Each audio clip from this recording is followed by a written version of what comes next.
Bom dia, bom dia, bom dia, sejam bem-vindos à nossa escola de discípulos. Oh, glórias a Deus! Como é bom estarmos juntos mais uma vez para a gente poder aprender um pouquinho daquilo que Deus quer de nós como discípulos dele. Amém, gente? Eu gosto sempre de começar essa turma com uma pergunta, né? A pergunta é simples: o que é um discípulo? Diga, Lara. É o quê? Fala, deu branco? Quem é que tem uma ideia do que é um discípulo? O discípulo é um seguidor de Cristo. Ela já falou mais, falou que é um seguidor de perto de Jesus. E de fato vocês têm razão, né? Eu acho que vocês colaram de alguém aí, viu? Mas de fato a palavra discípulo, no original, significa aprendiz, significa realmente seguidor, né? Mas tem que ser um seguidor de perto. Então, um discípulo é alguém que segue outra pessoa de perto, ok? No nosso caso, né? O discípulo, de acordo com a Bíblia, é aquele que segue a quem de perto? Segue o pastor? Segue o líder da igreja? Segue quem? Segue Jesus. Amém, gente? Então, a gente pode dizer que um discípulo é um seguidor de perto de Jesus. Tudo bem? Então, se eu fosse escrever aqui, ó, eu ia colocar discípulo, não é isso? É o quê? Um seguidor de perto de quem? De Jesus. Ficou mais fácil de decorar, Michele? O discípulo é um seguidor de perto de Jesus. Cara, se você pensar bem, né, seguir alguém de perto não é fácil, né? Vamos pensar aqui do ponto de vista humano, natural, né? Porque Jesus não está aqui corporalmente, fisicamente, visivelmente. Mas vamos pensar aqui em uma pessoa seguindo outra pessoa, por exemplo, numa noite escura, né? Alguém já teve essa experiência de seguir alguém no escuro? No escuro, eu já tive essa experiência. Então, quando você está no escuro, né? E você não conhece o lugar, imagine uma região de mato, né? Como por exemplo lá na Aguilhada, que é uma área mais rural, até lá em casa mesmo. Eu tenho sérias preocupações às vezes não posso andar no escuro lá em casa, porque é um quintal que fica perto de uma reserva ambiental. Então existem riscos, existem perigos, né? Mas vamos supor que acabou a luz, não é? E você está numa região de mata, né? E a pessoa que está com você tem um celular e tem uma lanterna no celular, ok? O que você vai fazer? Você vai ficar o mais próximo possível daquela pessoa. Por quê? Porque aquela luz vai iluminar o caminho daquela pessoa e ela vai ver, e você também vai ver o que tem de perigo ali pela frente, não é verdade? E aí você evita de cair no buraco, você evita de tropeçar em algo, você evita de pisar numa cobra, por exemplo, né? Recentemente, há umas 2 semanas atrás, nós estivemos lá na Bahia e a gente foi para o monte, né? E o monte lá é escuro, entendeu? Então, quem estava com a lanterna na frente, o outro ficava bem pertinho, o outro mais pertinho ainda, para ninguém pisar em algo indesejável, até mesmo no esterco de animal, né? Você pode pisar se você não tiver com cuidado. Então, essa é basicamente a ideia: seguir Jesus de perto. Isso é ser discípulo. Amém, gente? Agora, o Lucas me perguntaria: mas apóstolo, como é que eu vou seguir Jesus de perto se eu não estou vendo Jesus? Ele não está mais aqui em nosso meio como ele esteve na época dos apóstolos, né? Os apóstolos eram mais fácil seguir Jesus de perto. Por quê? Porque Jesus estava ali fisicamente, presencialmente. E agora, como é que eu vou seguir Jesus de perto? Quem tem aí uma ideia? Como é que eu faço para seguir Jesus de perto hoje? Como? Conhecendo sobre Ele. Conhecendo quem é Ele. Que mais? Lendo a Bíblia. Amém, gente? A Bíblia toda fala de Jesus, sim ou não? Se você observar, o Velho Testamento todinho pode ser resumido em uma frase. Nayara: Jesus virá, o Messias virá. E o Novo Testamento também pode ser resumido em duas frases, Nariel: Jesus veio e voltará. Então a Bíblia toda se resume em quem? Jesus. Jesus virá, Jesus veio e voltará.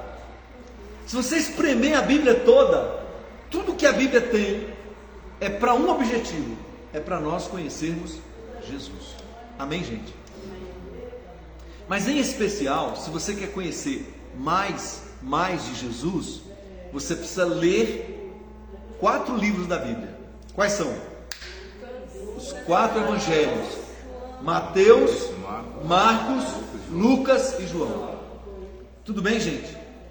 São chamados de evangelhos, né? Por que são chamados de evangelhos? Porque a palavra evangelho vem de uma palavra grega chamada evangelion. E evangelion significa boas notícias. Então os 4 livros do Novo Testamento, os primeiros 4 livros do Novo Testamento, são chamados de evangelhos porque eles contam as boas notícias a respeito de quem? A respeito de Jesus. Amém? Então, se eu quero conhecer Jesus de perto, Yasmin, eu preciso ler os evangelhos. É bem verdade, Beatriz, que os 4 evangelhos, se você pensar bem, os 3 primeiros, Mateus, Lucas e Marcos, eles são evangelhos semelhantes. Por isso eles são chamados de evangelhos sinóticos. Sinótico quer dizer semelhante. Por que eles 3 são semelhantes, Ismael? Porque cada um dos evangelistas ou cada um dos escritores, eles contam o que Jesus fez, as histórias de Jesus, os milagres que ele fez, né? as coisas que ele falou. Então os 3 primeiros evangelhos, eles fazem uma narrativa de tudo que Jesus fez. Então você vai encontrar às vezes o mesmo texto, a mesma história, viu, Ari? A mesma história que está em Mateus, você vai encontrar em Marcos, você vai encontrar em Lucas, mas não vai encontrar em João. Porque João é um evangelho diferenciado. Por que ele é diferenciado? Porque João, ele se esforçou mais para escrever os ensinos de Jesus e não para descrever os feitos de Jesus. Olha a diferença. Ele se esforçou mais, vocês dois aí, ó, presta atenção. Ele se esforçou mais para tentar descrever os ensinamentos de Jesus, enquanto que os outros 3 fizeram tudo para descrever os feitos de Jesus. Amém, gente? Então, se você lê Mateus e João, você está bem. Se você lê Lucas e João, você está bem. Se você lê Marcos e João, você está bem. Percebe? Que não necessariamente você tem que ler Mateus, Marcos e Lucas e depois João. Você pode ler, ir lendo Mateus e lendo João, ou ir lendo Marcos e lendo João, ou lendo Lucas e lendo João. Temos que ler todos? Claro que sim. Quanto mais, melhor. Amém, gente? Então, como é que eu vou seguir Jesus de perto hoje? Eu vou conhecer sobre Jesus, saber como ele falava, saber como ele tratava as pessoas, saber como ele se relacionava com o Pai, saber como ele ensinava, o que ele ensinava, ok? As reações que ele tinha diante das situações. Aí eu vou conhecer como era Jesus. Amém, gente? Isso se chama revelação. Como é o nome disso? Revelação. Na verdade, as escrituras sagradas, a Bíblia, revelam quem Jesus é. Amém? Então eu conheço Jesus não por ouvir dizer, não porque alguém disse, mas porque O próprio Deus decidiu revelar para mim, para você, para todos, quem é Jesus. E como é que ele fez isso? Ele usou os escritores que eram seguidores de Jesus. Ele usou essas pessoas. Ele despertou nelas o desejo. E o Espírito Santo inspirou elas para elas escreverem cada palavra que está escrito no livro sagrado que é a Bíblia. A Bíblia é a revelação escrita de quem Deus é, de quem Jesus é e de tudo que Deus quer que nós sejamos. Amém? Tudo bem. Então, eu acho que eu posso continuar nessa pegada da revelação. Por que isso é importante? Quem aqui estuda, está fazendo faculdade? Legal. Fazendo que curso? Gestão pública, tecnologia da informação. Beleza. Cara, você sabe que a nossa vida inteira é fundamentada em conhecimento. Yasmin, toda a nossa vida, Israel, é fundamentada em conhecimento. Amém? Por isso que a gente passa a vida toda estudando, é ou não é? Não é verdade? Enquanto você é criancinha, papai e mamãe vai ensinando. Aí vai para a escola. Quantos anos você passou na escola, Ari? Muitos anos. Muitos anos. Quem fez até o segundo grau, como é que chama? Ensino médio, não é isso? Se for pensar, estudou quantos? 8, se fez pré-escola é mais um ano, mais 8 anos, mais 3 anos, 14 anos. Vocês entenderam? Adquirindo o quê? Conhecimento. Ok? Para que serve o conhecimento? Para ajudar você a ter discernimento sobre as coisas, para você interpretar, entender, né? Para você aprender o que é o certo, o que é o errado, o que é bom, o que é ruim, é ou não é? Beleza? Agora, como é que a gente aprende? Quais são as fontes onde a gente tem conhecimento? Quais são as fontes que nos fazem conhecer algo, né? Os estudiosos desse assunto disseram que existem 3 fontes que nos ajudam a conhecer. A primeira fonte chama-se razão. Diga comigo, razão.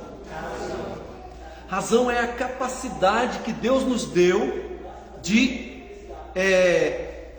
entender ou de descobrir se uma coisa é certa ou errada por uma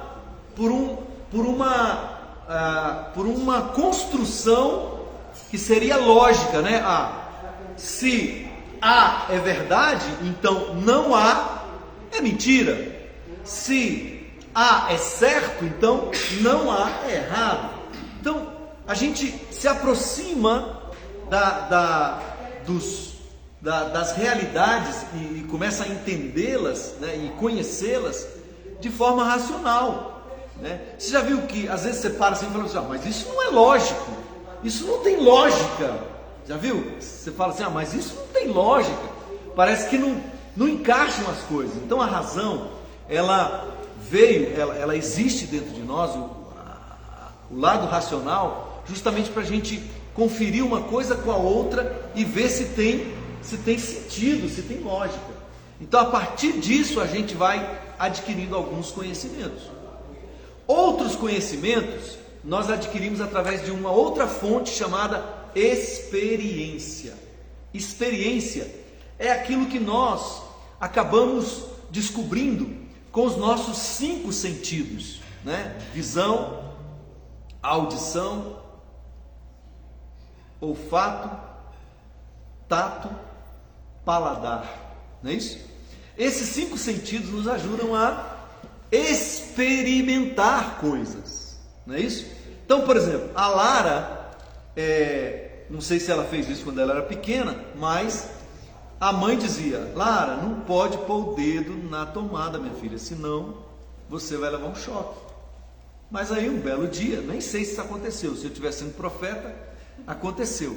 Um belo dia ela falou assim, duvido, foi lá e tirou, levou um choque, chorou, gritou.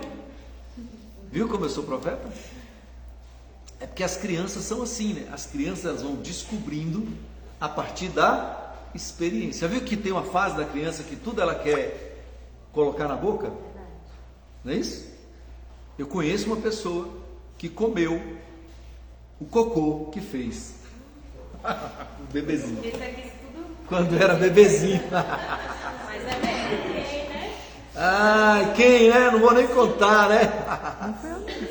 Mas é porque isso é natural, é uma fase da criança em que tudo que ela acha, a fonte que ela acha de descobrir as coisas é através do paladar, entende?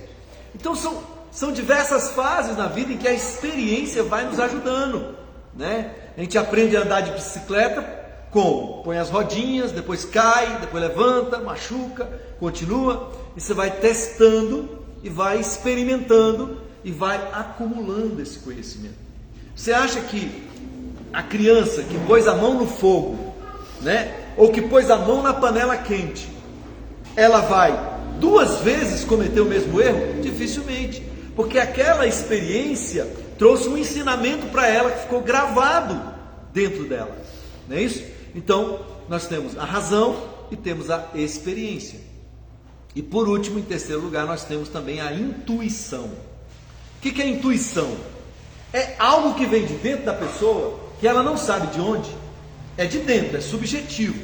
Ela não sabe exatamente de onde veio, mas ela tem a sensação de que aquilo ali, de que aquela pessoa não é uma boa pessoa. Já viu? As mulheres têm muito isso, né? Mulher olha assim, já pega no ar. Aí não é racional, porque ela não conhece, nunca viu a pessoa. Não é experiencial, porque ela não teve nenhuma experiência que fizesse com que ela entendesse que aquela pessoa era gente ruim. Mas ela tem uma intuição.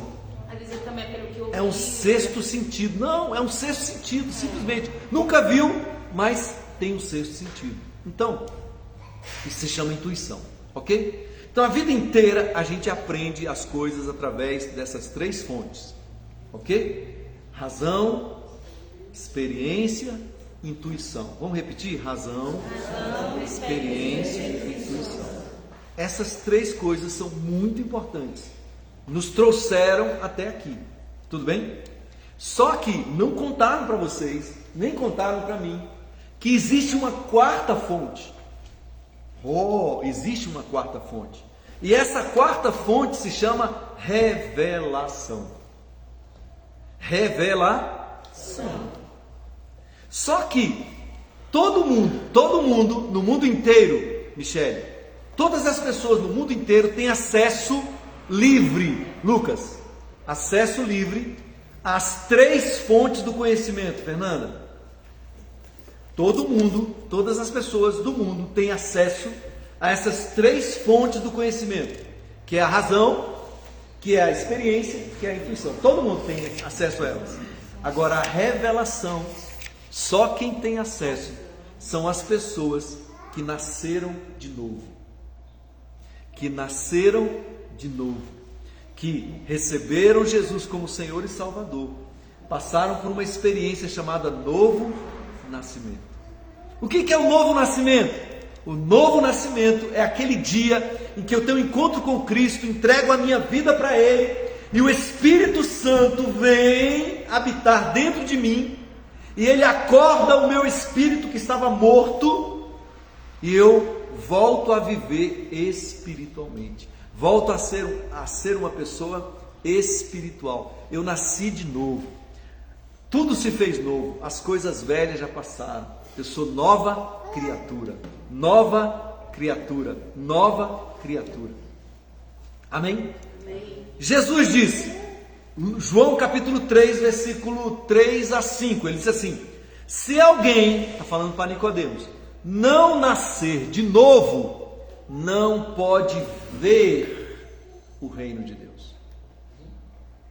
Olha só, se alguém não nascer de novo, não pode ver o reino de Deus. Percebe o que eu estou falando? Que Enquanto o mundo inteiro caminha com base nas 3 fontes do conhecimento, razão, experiência, intuição, aqueles que conheceram a Cristo, que nasceram de novo, têm acesso a uma nova fonte de conhecimento chamada revelação. O que é revelação? Revelação vem da convicção que nós temos de que Deus nos ama. Sim, Deus nos ama. Ele nos criou, ok?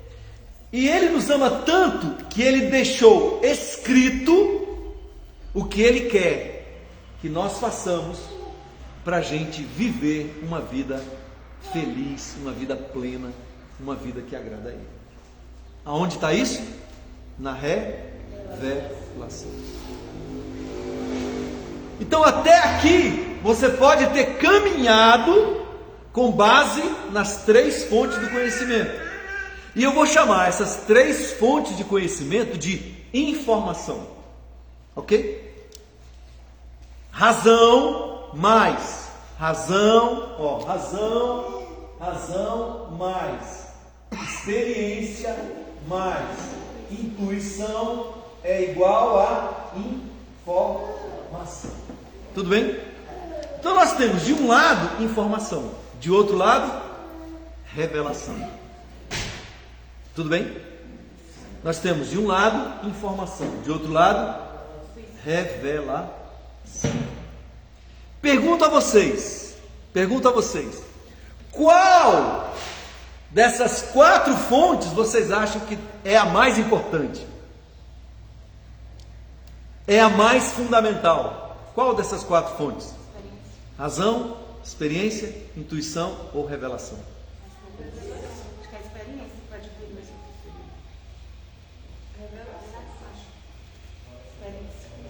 É claro que é a revelação, gente. Pensa, o próprio Deus decidiu contar para nós quem Ele é, como a vida é, como nós somos, como nós podemos fazer para sermos plenos, felizes, realizados. Ele decidiu nos contar, e está tudo aqui nesse livro chamado Bíblia Sagrada, que é a revelação escrita de Deus. Amém, gente? Então a grande questão é: como você vai caminhar daqui por diante? Vai caminhar por informação ou vai caminhar por revelação? Quem respondeu? Os dois têm uma certa razão. Por quê? Porque eu não vou desprezar tudo que eu já aprendi, ok? Agora tem uma coisa: você vai entender que a revelação, ela é maior, ela é mais poderosa, ela é mais importante, ela tem prioridade sobre as outras 3. Sim ou não? Sim. Então o que eu vou fazer, Fernanda? Daqui por diante, que eu conheci a revelação, eu vou pegar tudo que eu sei pela razão, pela experiência, todas as informações que eu tenho agora, Amanda, eu vou pegar e vou passar numa peneira, a peneira da revelação. O que passar pela peneira da revelação, eu quero. O que não passar, eu jogo fora. Sabe por quê? Tem muita coisa que está dentro de você, muita informação, muita crença, muito valor equivocado, errado. Amém? Então, diga comigo: revelação prevalece sobre toda a informação. E eu vou caminhar por revelação e não por informação. A informação olha para você e diz assim: você é um João Ninguém, você é um nada, você não vai a lugar nenhum. A informação diz isso para você. Qualquer pessoa, racionalmente, talvez olhe para você e fale: essa pessoa não vai longe. Ou até pela experiência, a pessoa fala assim: pela minha experiência, essa pessoa aí não tem jeito. Sim ou não? Mas a revelação vem e diz assim: não, é meu filho amado, em quem eu tenho muito prazer. Eu vou levá-lo aonde eu quero que ele vá. Eu vou levá-la aonde eu quero que ela vá. Essa senhora mesmo que esteve aqui hoje de manhã, tomou café com a gente, não sei se vocês viram, não é isso? Qualquer pessoa que olhar para ela vai falar assim, isso aí não tem jeito. Pela experiência, pela razão, pela informação, não vai, não dá. Mas pela revelação, Deus olha para ela com outros olhos. Amém? E nós temos que caminhar para mudar o nosso olhar, para que nós enxerguemos as situações, Ari, as realidades, Sérgio, não com os olhos da informação. A informação te diz, cara, você não vai conseguir, cara, isso não vai dar certo, cara, mas a revelação puxa você para um outro patamar, para um outro andar, e diz para você assim, não, eu estou contigo, não temas, você vai vencer, você é mais que vencedor, você é minha filha, todo o poder está em você, o meu Espírito habita em você, você tem valor, percebe, gente? Por que muitas pessoas estão adoecidas no nosso mundo? Porque a depressão é a doença do século, a síndrome do pânico é a doença do século. Por quê? Porque as pessoas caminham pela informação e não pela revelação. Só que elas não podem ter acesso à revelação se elas não nascerem de novo. Amém? Mas que bom que você está aqui, você já nasceu de novo, você tem acesso à revelação. Tem muita gente. Quantas pessoas podem ter a Bíblia no mundo? Quem pode ter a Bíblia no mundo? Todo mundo, sim ou não? Mas quantos vão conseguir entrar na revelação? Só aqueles que nasceram de novo, porque os olhos não estão abertos. Amém, gente? E aí eu quero dizer uma coisa linda para vocês. Quando Adão e Eva pecaram lá no Jardim do Éden, isso vocês sabem, não é isso? Pecado original, a queda. Amém? Qual foi o pecado original? Qual foi a queda? A Bíblia diz que Eva, conversando com uma serpente, ok? Que estava possessa por Satanás, ok? A serpente jogou uma dúvida para ela. Foi assim que Deus disse, não pode comer de nenhuma árvore do jardim? Ela disse, não pode comer de todas, menos da que está no meio do jardim, porque nela a gente não pode nem tocar, senão a gente vai morrer. Aí a serpente olha para ela e fala assim, mas é claro que vocês não vão morrer. Que loucura é essa? De onde você tirou essa ideia, amiga? É claro que não vai morrer. E a Eva, né? A Eva preferiu dar ouvidos à voz da serpente do que à voz de Deus. Deus disse, se comer vai morrer. A serpente disse, é claro que não vai morrer. Ela deu ouvido a quem? Serpente, é informação ou revelação? Revelação, foi o que Deus disse. Deus disse, não come, senão vai morrer. Ela preferiu a informação do que a revelação. E o que aconteceu? Ela comeu. E nós todos nos demos mal. Mas pensa comigo, Marlete, por um instante. Aquele momento, Narielle, em que ela comeu o fruto, ok? Deus havia dito, se comer vai morrer. Yasmin, ela comeu. A pergunta é, ela morreu? Ela caiu morta? Caiu dura? Sim ou não? Caiu morta? Não. Adão comeu e morreu? Não. Então, não era a morte física que Deus estava falando. De que morte Deus estava falando? Morte espiritual. Agora, gente, pensa comigo. Qual foi o primeiro sintoma da morte espiritual? Não. Primeiro sintoma da morte espiritual. Quando ela terminou de comer, o que aconteceu? Os olhos foram abertos. Os olhos se abriram e perceberam que estavam. Gente, olha que coisa impressionante. A queda, a primeira consequência da queda é: os olhos se abriram para a informação e se fecharam para. Os olhos se abriram para a informação e se fecharam para revelação. Eles agora estavam mortos espiritualmente, eles não tinham mais acesso à revelação. Por isso eles passaram a construir um caminho, uma educação, uma vida a partir apenas da informação, razão, experiência, intuição. O mundo passou a caminhar assim, até que Jesus veio, morreu na cruz do Calvário, ok? E nos deu a oportunidade de nascermos de novo, de voltarmos para o jardim, de recuperarmos a visão, não é isso? Ora, se a primeira coisa que aconteceu quando eles caíram foi perder a visão, a primeira coisa que tem que acontecer quando a gente nasce de novo é o quê? Ganhar a visão, abrir os olhos. Amém, gente? Amém. Só tem um problema. Vocês estão recebendo uma revelação muito importante nessa manhã. Se vocês pegarem isso que vocês estão recebendo, uma chave vai virar dentro de você. Mas você precisa entender que toda revelação passa por 3 etapas. Primeiro, é o que eu chamo de triplo E. O triplo E da revelação. Primeiro eu tenho que entender. Eu tenho que entender a revelação. Amém? Eu tenho que entender a revelação. Tenho que ler e entender. Se eu não entender, não adianta nada. Se eu ler. Alguém vai dizer para mim assim: apóstolo, esse ano eu li a Bíblia 5 vezes inteira. É mesmo? Aí eu vou fazer perguntas para essa pessoa, para saber se a revelação entrou dentro dela, ou se ela apenas leu.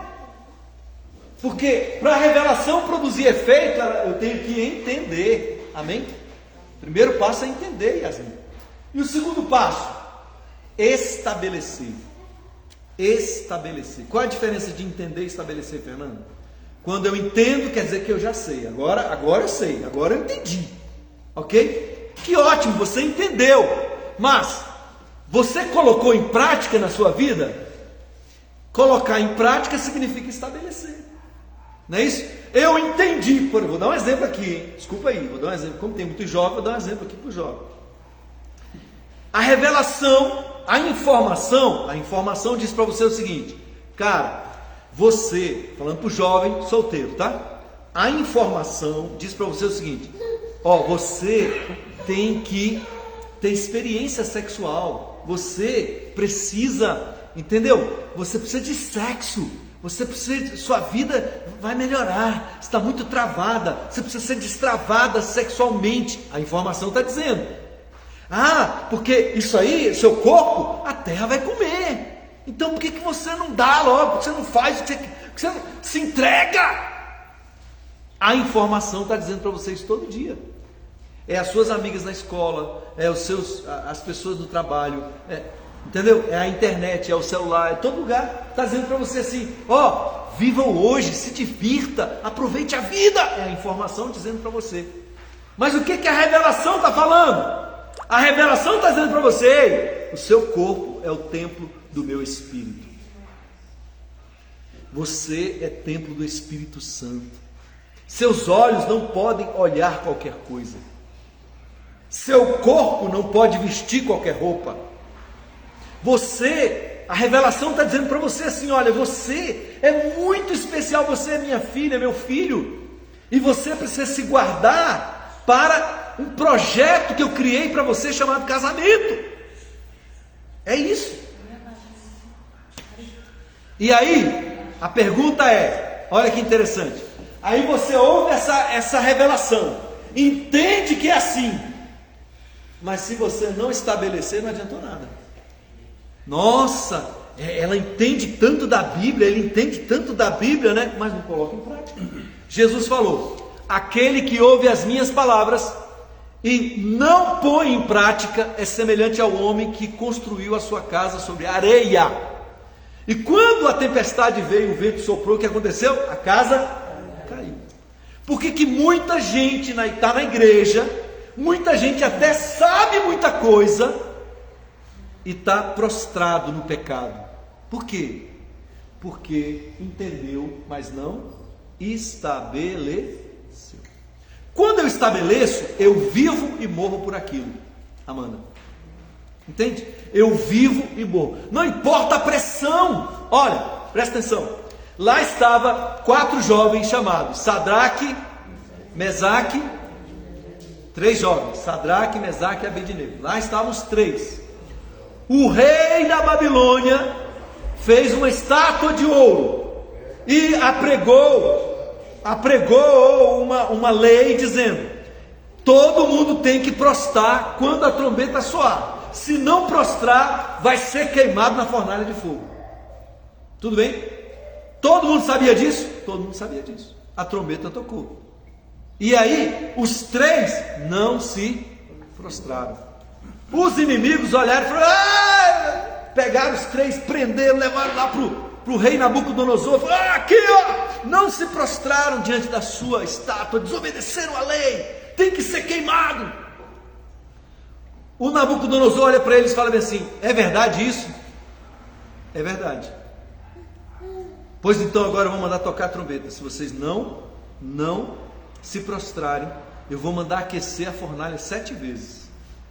E eles disseram assim: ó rei, faz o que você achar melhor, mas nós não nos prostraremos diante de ti, porque nós adoramos um único Deus verdadeiro. E o rei ficou furioso, mandou aquecer a fornalha e mandou os caras jogar ele lá no fogo. Os camaradas que chegaram perto da fornalha morreram, e eles foram jogados lá. E de repente o rei está lá numa posição mais alta, olhando para dentro, e tem 4 homens andando, dando glória lá dentro do fogo. E um deles era semelhante aos deuses, disse o faraó, o Nabucodonosor. Aí ele manda tirar os 4 de lá e manda experimentar. Nem um fio de cabelo foi queimado. E cadê o 4º homem? Era Jesus que estava com eles lá. Percebe? A pressão veio, a informação veio para eles desistirem, mas a revelação estava tão estabelecida dentro deles que eles estavam prontos para morrer, mas não iam sair da revelação. Meu Deus, que coisa forte. Isso é para nós, gente. É exemplo para nós, não é isso? José estava lá na casa do Potifar. O cara era todo poderoso. José já era gerente dos negócios, estava muito bem. A mulher do Potifar colocou os olhos em José e desejou ele, e tentou de tudo para se deitar com ele. A última coisa que ela fez foi dispensar todos os escravos, ficar sozinha na casa com José, e mandou chamar José e esperou ele lá, nua, entendeu? E tentou de tudo para agarrar José. José preferiu deixar as roupas e saiu correndo nu, porque ele disse o seguinte: como eu poderia pecar contra o meu Deus? Olha a revelação estabelecida. Quando a revelação é estabelecida, nada nem ninguém me tira da revelação. E você tem que escolher hoje se você quer andar por informação ou por revelação. Amém? Aí eu volto para Jesus. Discípulo é um seguidor de perto de quem? Como é que eu conheço Jesus? Através da revelação que está na palavra. Amém? Então, quando eu acesso a revelação, a palavra, eu descubro quem é Jesus, e eu então posso imitá-lo. Seguir Jesus de perto significa imitá-lo. 3 coisas eu preciso para seguir Jesus de perto. 3 coisas. Primeiro, eu preciso de ter a mente de Cristo. Segundo, eu preciso de ter o coração de Cristo. E terceiro, eu preciso ter o caráter de Cristo. MC ao quadrado é a fórmula. MC ao quadrado é a fórmula. Eu preciso de ter a mente de Cristo, coração de Cristo e o caráter de Cristo. Amém, gente? Como é que eu faço isso? Como é que eu faço isso? À medida que eu vou conhecendo Jesus, o Espírito Santo vai realizando esta obra dentro de mim, vai me construindo, vai construindo dentro de mim a mente, a mentalidade de Cristo, o coração de Cristo e o caráter de Cristo. O que é caráter? Caráter é aquilo que eu sou através das minhas ações. Entende? Caráter é aquilo que eu sou, demonstro ser através das minhas ações. Por exemplo, eu posso falar muita coisa bonita, mas na prática eu fazer tudo errado. Isso é, eu falo bem, mas não tenho caráter. Entende? E Deus quer que você tenha caráter. Seja parecido com Jesus em tudo. Jesus era manso, humilde. Amém? Jesus era puro de coração. Jesus era servo. Jesus era fiel. Jesus era paciente, bondoso, misericordioso. Isso tudo faz parte do caráter de Jesus. Amém, gente? Então qual é a tua oração a partir de hoje? Senhor, dá-me a mente de Cristo, dá-me o coração de Cristo e dá-me o caráter de Cristo. Amém, gente? Amém, gente? Amém. Mente, coração e caráter. Tudo bem? Então nós vamos ler agora o que Jesus disse que é necessário para alguém ser discípulo dele. Expandir. O último é. O último é da revelação. Primeiro é entender, segundo é estabelecer e terceiro é expandir. Quando eu coloco a revelação em prática, todo mundo vê. E todo mundo quer me seguir. Todo mundo quer fazer igual. Todo mundo vai falar assim, rapaz, essa menina tem uma coisa diferente. Não é a roupa necessariamente, entende? É a postura, é o coração, é a mente, é a atitude, é o caráter, entende? Nossa, aquela mulher ali, rapaz, ela tem um negócio diferente, viu? É porque anda com vestido até aqui? Não. É porque anda com vestido até aqui? Não. É pelas atitudes, é pela forma de viver, a forma de falar, a forma de agir. Amém, gente? O mundo, sabe qual é o evangelho que o mundo quer ler? Ismael, sabe qual é o evangelho que o mundo quer ler? A sua vida. Eu e você somos a resposta para esse mundo. O mundo não vai crer nas nossas palavras, entende? Eu vou evangelizar, vai acontecer, vai acontecer, vai. Mas o maior sinal de que as pessoas vão chegar a Jesus é se eu formos verdadeiros discípulos de Jesus.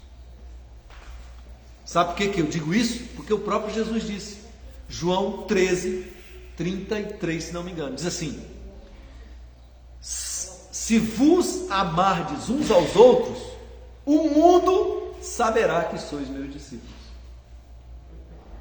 Entende? Quer dizer, na medida em que a minha atitude é diferente, as pessoas começam a notar a diferença e começam a querer saber o que eu tenho diferente. Elas vão me observar até perguntar. Alguém vai dizer para elas, ela é de Jesus, ela segue Jesus, mas ela segue Jesus diferente, porque tem... Gente, agora é o ponto final da nossa aula de hoje. A pergunta é, qual a diferença do discípulo para o crente? Todo crente é um discípulo? Todo mundo que se diz crente é um discípulo? Todo mundo que está dentro dos templos evangélicos, que se dizem evangélicos, são discípulos? Essa é a pergunta. Qual é a resposta? Sim ou não? Não! Diante de tudo que nós falamos aqui, não. E cada vez mais, não. Por quê? Porque agora, amados, nós estamos vivendo uma febre de que todo mundo agora é evangélico, né? Todo mundo agora é crente. Que legal, que lindo, as igrejas estão lotadas. Não é verdade? Igreja de 10 mil membros, o que mais tem? De 1000 membros, etc. Que legal, excelente, é bonito, é bacana, obrigado. Mas a pergunta é, quantos discípulos tem lá dentro? Quantos discípulos tem lá dentro? E a pergunta é para nós também. Nós somos uma igreja pequena, de 30 pessoas, mas a pergunta é, desses 30, quem é discípulo? Quem quer ser discípulo? Quem está disposto a ser discípulo? Amém, gente? Porque eu vou ser sincero com vocês, de crente, Deus está de saco cheio. Usando a expressão popular, Deus está enojado de crente. Por quê? Porque, gente, venhamos e convenhamos, né? Vamos ser sinceros, vamos abrir aqui o livro, falar de nós mesmos, né? É bom falar da gente mesmo, né? Vou falar de mim mesmo, de nós mesmos. Infelizmente, as pessoas que se confessam evangélicas, cada vez mais estão distantes de Jesus, distantes de quem Jesus é, entende? Distantes da mentalidade de Cristo, distantes do caráter de Cristo. Amém, gente? Se eu perguntar para vocês, quem aqui já encontrou algum crente sem caráter, mau caráter? Todo mundo, inclusive às vezes nós, né? Inclusive começando de nós às vezes, porque se você fala e não cumpre, é falha de caráter.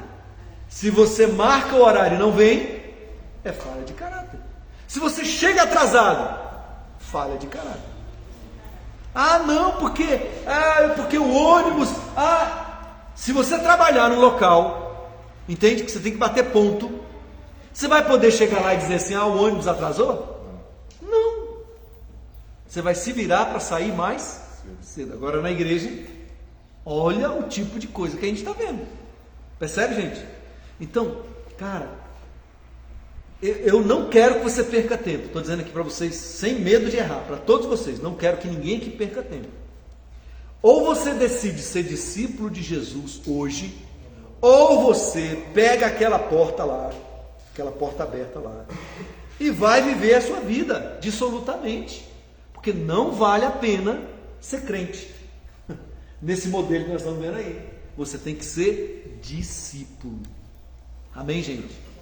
Não vale a pena ser crente hoje. É preciso ser discípulo.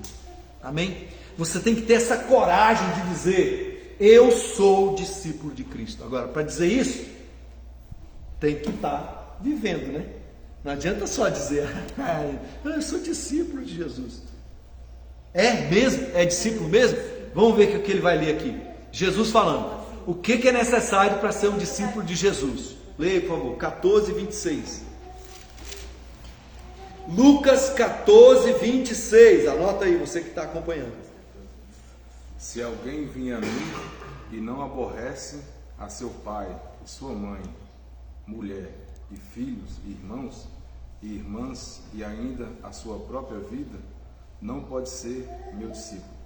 Não pode ser meu discípulo. Quem é que não pode ser meu discípulo? Aquele que não aborrece pai, mãe, marido, esposa, filho, irmão, irmã e a própria vida. Quem não aborrece. Aí você pensa assim comigo: mas apóstolo, como assim aborrecer? Aborrecer é isso que Ismael faz com a Yasmin todo o tempo? Aborrecendo a menina, é isso? Não. Não é isso. Se corrija, Ismael.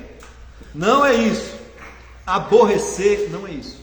O que o texto está dizendo é: se alguém amar mais ao pai, à mãe, ao marido, ao namorado, ao filho, do que a mim, não pode ser discípulo. Amém, gente? Então, primeiro requisito, primeira exigência, seguir Jesus de perto, ser discípulo de Jesus, você tem que amar Jesus acima de qualquer pessoa.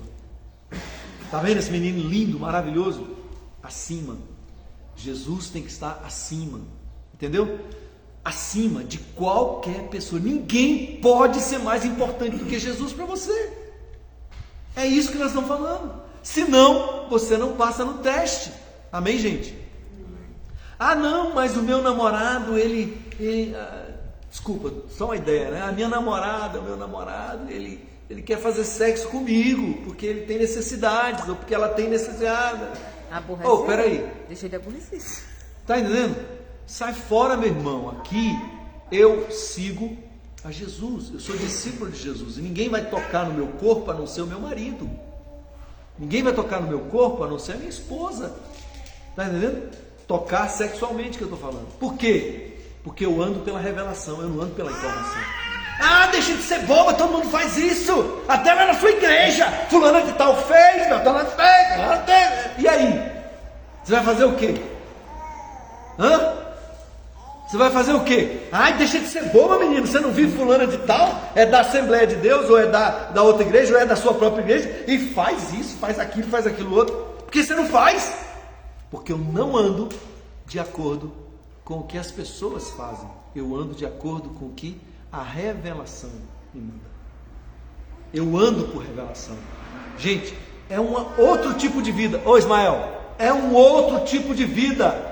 Você e eu vamos caminhar de acordo com a revelação e não de acordo com as informações, gente. O crente, ele aceita, é mesmo, né? Tá fazendo todo mundo mesmo, depois eu peço perdão, tá tudo bem. É ou não é? Às vezes é isso que a gente vê por aí, né? Mas Jesus está dizendo para você que você, como discípulo, o pecado nunca vai ser uma opção para você, vai ser um acidente. Olha a diferença. Claro. O pecado nunca será uma opção para você, será um acidente. Tá? Já sabe andar de bicicleta? Sem rodinha? Uau, que legal.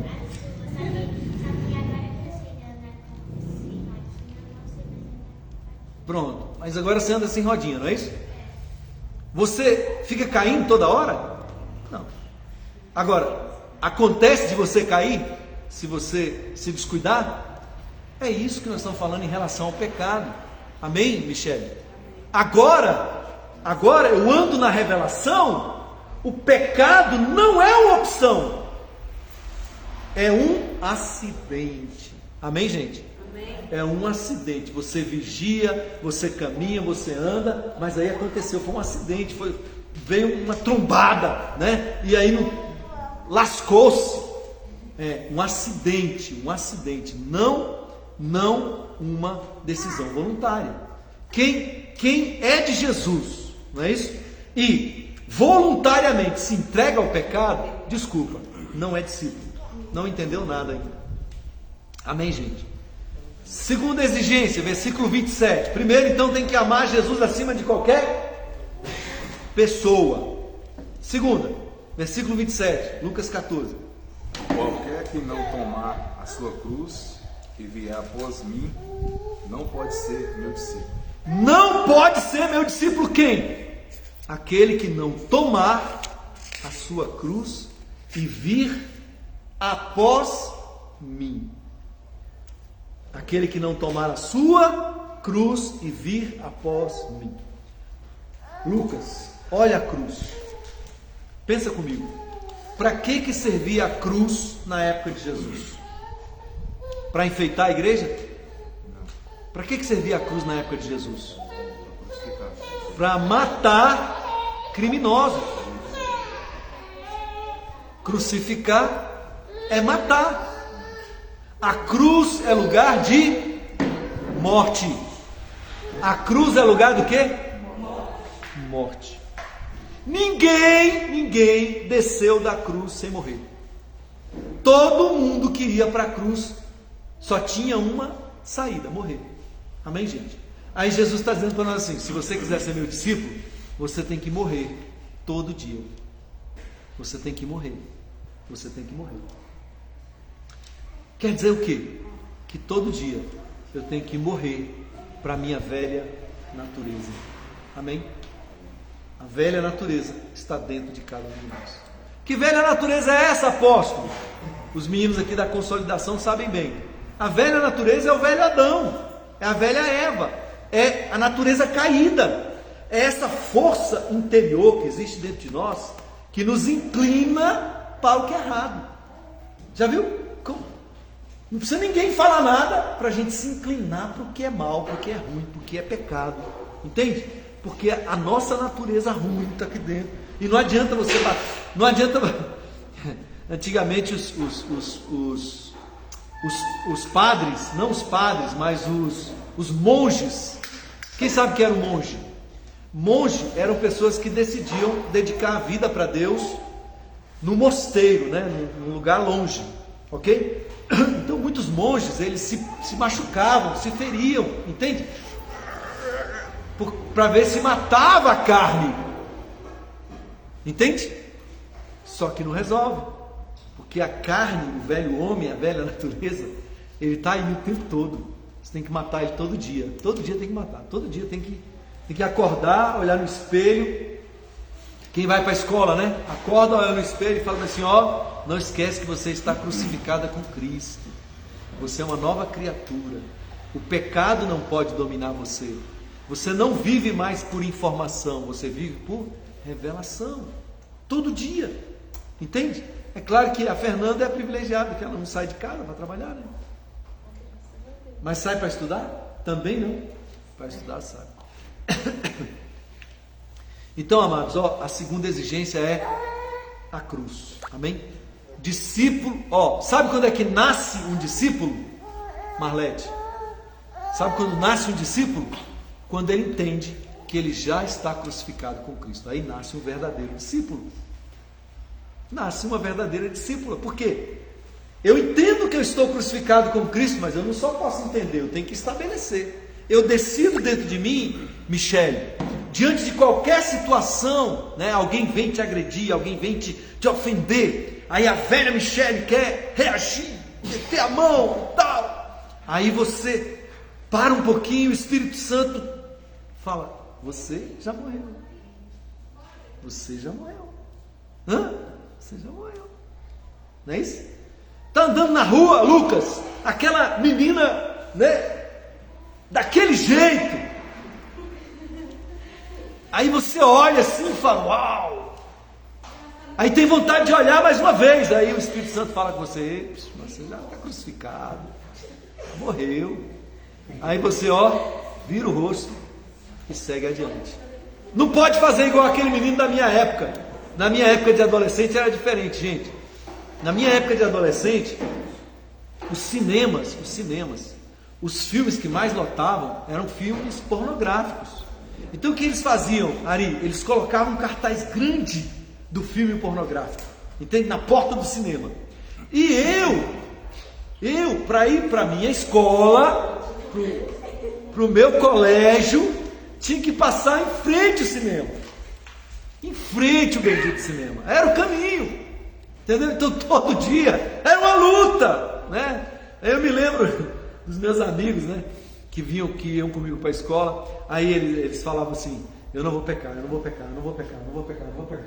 Eu não devia ter pecado. Que adolescente não é brincadeira não, né? Mas quando você entende que você está crucificado com Cristo, sabe de uma coisa? Algo acontece dentro de você. Entende? Uma chave vira. O pecado não consegue mais te dominar.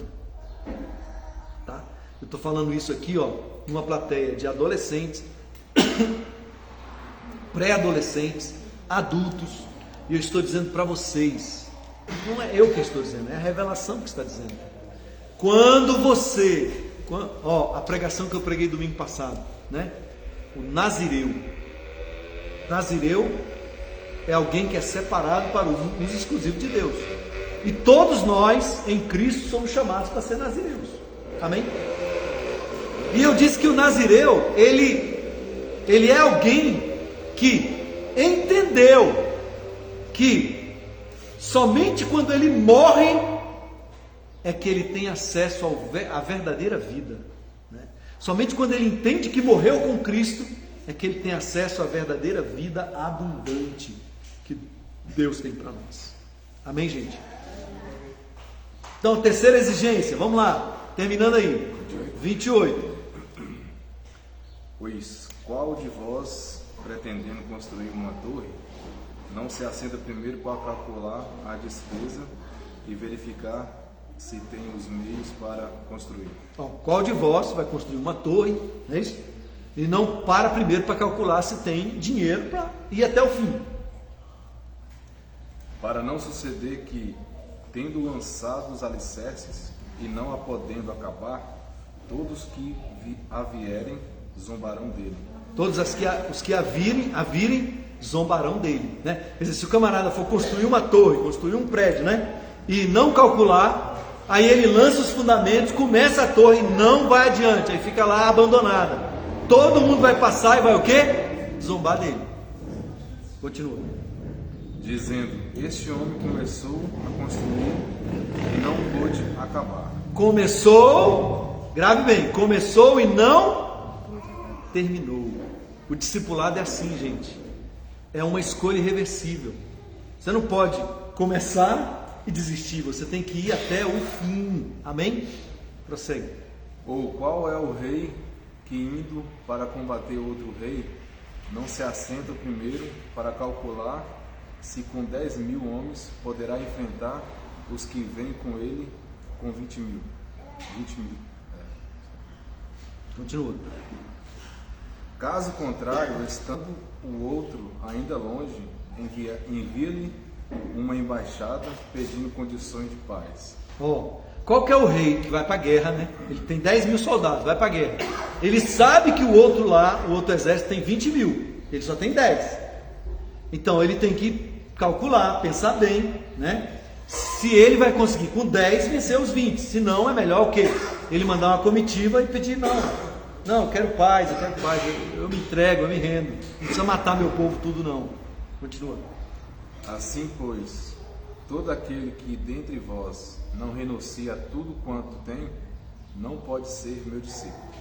Assim também, todo aquele, Ari, assim também, todo aquele dentre vós que não renuncia a tudo quanto tem, não pode ser meu discípulo. Olha só. Primeiro, eu tenho que amar Jesus acima de qualquer pessoa. Segundo, eu tenho que ir para a cruz todo dia. Mas não parou aí não. Eu tenho que renunciar a tudo quanto eu tenho para ser discípulo. Tudo quanto eu tenho que renunciar, gente. Caminhar com Jesus, ser discípulo de Jesus, exige renúncia. E não é qualquer renúncia não. O texto diz, eu tenho que renunciar a tudo quanto eu tenho. Apóstolo, o que você está querendo dizer? Que eu tenho que vender todos os meus bens, vender minha bicicleta, vender minha moto, Não, é estar disposto a renunciar tudo quanto tem. Pelo reino, por Jesus. Amém, gente? Agora tem gente que não consegue nem entregar o dízimo, que é 10%, quanto mais renunciar tudo. Percebe? Que ser discípulo é algo radical, não é brincadeira, gente. Eu aconselho vocês, a todos vocês aqui, não brinquem de seguir Jesus. Ou você segue Jesus de verdade, ou você vai jogar bola, vai fazer outra coisa, entende? Porque, o que o texto diz, que adianta você começar a construir, não calcular e deixar no meio do caminho. Aí todo mundo vai passar e falar assim, fulana disse que era crente, mas agora está aí, bebendo, aprontando, prostituindo, papapá, na droga, não sei o que, Uai. Quer dizer, as pessoas vão zombar, entende? Vão zombar de você, porque você não foi até o fim. Então a minha oração em cada um de vocês, a respeito de cada um de vocês, é que vocês vão até o fim, haja o que houver, eu vou até o fim. Você tem que decidir isso dentro de você. Eu sou de Jesus, eu não abro mão, eu vou caminhar por revelação, não vou caminhar por informação, não importa o que o mundo diga, não importa o que as pessoas digam, não importa o que a minha família diga, não importa, eu sou de Jesus e ponto final. Amém, gente? Eu espero que eu não tenha desanimado vocês, né? Mas essas palavras não são minhas, elas são do próprio Jesus. Amém? Do próprio Jesus para cada um, não é só para você, não é para mim. Todo dia eu tenho que tomar essa decisão, se eu quero caminhar por informação ou por revelação, se eu quero ser discípulo ou se eu quero ser crente. Todo dia eu tenho que tomar essa decisão, porque essa decisão envolve algo radical. Morrer para o pecado, morrer para a velha vida, estar disposto a renunciar tudo, estar disposto a amar Jesus acima de qualquer pessoa. Perguntas. O que acontece com aqueles que não sabem, não entendem da Bíblia e morrem hoje, por exemplo?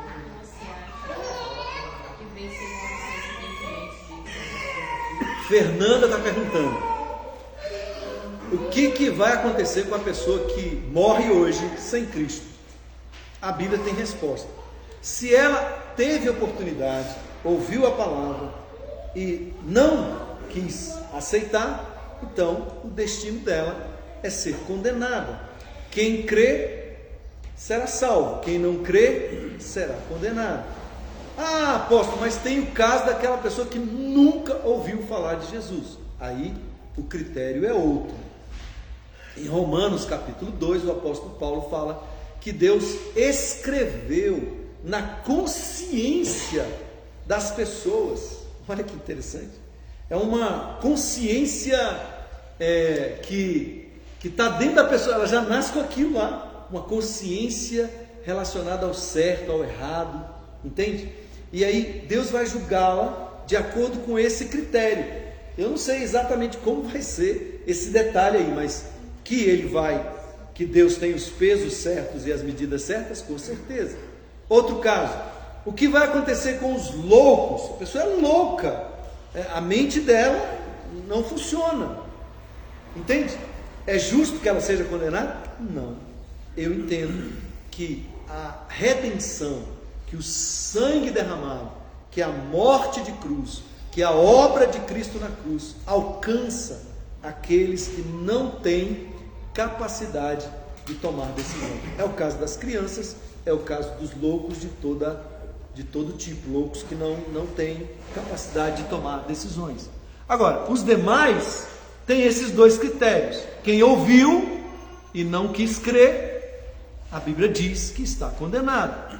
E aquele outro que nunca ouviu, não sabe nada de Jesus, Deus tem um outro critério. Esse critério da lei é como se fosse uma lei natural que está inscrita dentro da consciência de toda pessoa desde que nasce. Todas as pessoas sabem o que é certo e o que é errado. Porque de um modo geral é fato, né? Você não vê uma mãe matar um filho, nem uma tribo, a tribo mais, a mãe pegar, vou matar o filho porque eu vou matar. Porque existem coisas que estão dentro a imago Dei, a imagem de Deus dentro do homem.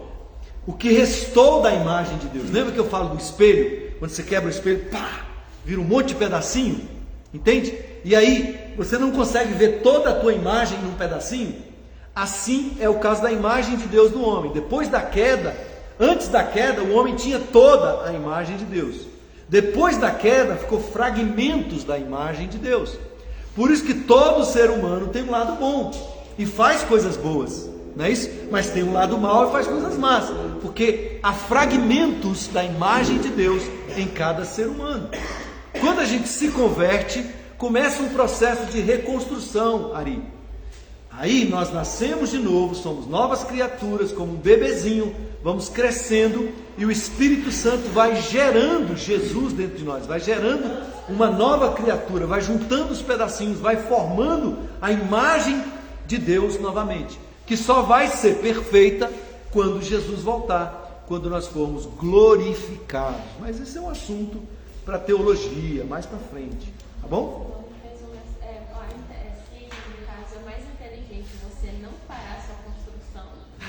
É muito mais inteligente você abraçar Jesus e ir até o fim do que você brincar, né? Começar e voltar para trás, começar e desistir. Gente, a Bíblia diz que nós não somos, Ismael, a Bíblia diz que nós não somos dos que retrocedem.